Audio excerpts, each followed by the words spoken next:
Hello，欢迎收听。今天我们来深入聊聊你提供的这份资料，是一份关于生成式 AI，就是 Gen AI 啦，怎么影响我们批判性思考的研究报告。大家都说 AI 很好用，可以提升效率，但有没有可能它也让我们变得比较懒得去动脑筋了？这份研究我觉得蛮有意思的，他们找了300多位平常工作就会用到 Gen AI 的知识工作者。就是想弄清楚这个 AI 啊，到底怎么影响他们的批判性思考。所以我们今天的任务啊，就是要来挖挖看里面最关键的发现是什么，特别是关于自信心跟思考力气这两块，看看对你有什么启发。对，这个研究的核心问题呀，其实很直接，就是说你在用 AI 的时候，到底是什么情况下你会去打开那个批判性思考的开关，然后 AI 又怎么改变了你做这些思考，像是分析呀、整合啊、评估这些，你感觉花的那个力气，就是所谓的思考力气啦。哦，这里有个发现，我觉得真的蛮妙的。研究说，你对 AI 本身的能力越有信心，反而越不太可能去仔细检查它给的东西。但反过来哦，如果你是对自己完成任务的能力，就是对你自己比较有信心，那你就越会去做批判性思考。这样听起来是不是有点怪怪的？越相信 AI 反而越不动脑。对，这就是整个研究很有趣的地方。你如果对 AI 太有信心，搞不好就会有一种外包的心态，就觉得AI 这么厉害，我干嘛还要想？结果就是比较不会自己去思考、去验证了。但是那些对自己能力比较有把握的人，他们虽然觉得比较费力，也比较愿意主动去评估、去质疑，甚至自己动手去改 AI 给的东西。这就看得出来批判性思考其实是一种主动的选择。了解这个信心的吊诡。那实际工作上呢，这些比较有自信、比较愿意批判思考的人，他们具体是怎么做的？研究里面有提到吗？有的，有的。研究观察到啊，他们会花比较多心思，在一开始就把目标设定清楚，而且会一直去调整给 AI 的指令，就是那个 prompt 啦，让方向更准确。更重要的，他们会很仔细的去检查 AI 生出来的东西好不好，比如说去查证一下那个资讯是不是真的啊，调一下语气呀、风格啊，看是不是真的符合需求。这其实就是在用批判性思考的不同面向了嘛，分析、评估还有应用。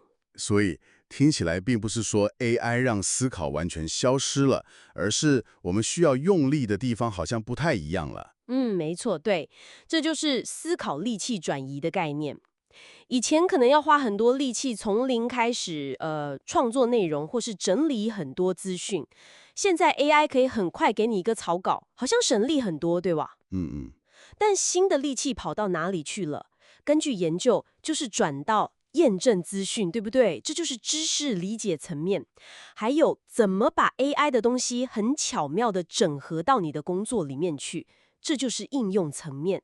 哦，所以这不是说思考变少了，而是思考的那个重心不一样了。以前像个执行者，现在更像是个引导者或管理者，英文叫 stewardship。挑战变成你要怎么当一个聪明的 AI 使用者，而不是被 AI 带着跑。从执行者变管理者，这听起来责任更大了耶。但现实中一定有很多状况让我们没办法做到这种，很彻底的批判性思考吧？有哪是阻碍的因素呢？研究归纳了几个常见的障碍。第一个就是刚刚讲的过度信任，特别是处理一些感觉很简单或是风险比较低的任务，大家就很容易直接就用了。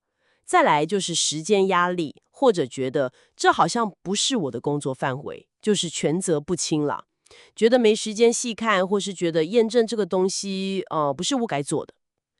最后一个是能力限制，也就是说，你可能缺乏足够的背景知识或是那个技能，去有效的评估 AI 给的建议好不好。这就带出一个蛮值得我们注意的现象，有时候叫做自动化的吊诡 automation paradox。意思就是说，如果我们太依赖这些自动化工具，反而可能让我们的某些能力，因为平常没在练，就退化了。等到真正需要你独立判断、处理紧急状况的时候，搞不好就卡关了。这是一个潜在的风险。自动化的吊诡，这个说法确实，点醒了我们。好，那总结一下，这份研究对你来说最重要的提醒是什么？听起来，关键好像在于我们要很有意识的去用 AI，同时也要对自己的判断力有信心，而不是盲目的去依赖它吗？正是如此，没错。Gen AI 正在改变我们展现批判性思考的那个环节。也许起草东西的力气变少了，但是在验证、整合，还有引导 AI 产出高品质结果这方面，要求其实是更高了。我们要学习怎么当 AI 的好管家。最后，留给你一个问题，可以回去想一下，回想一下你最近用 Gen AI 的经验，你感觉自己的思考力气主要花在哪里？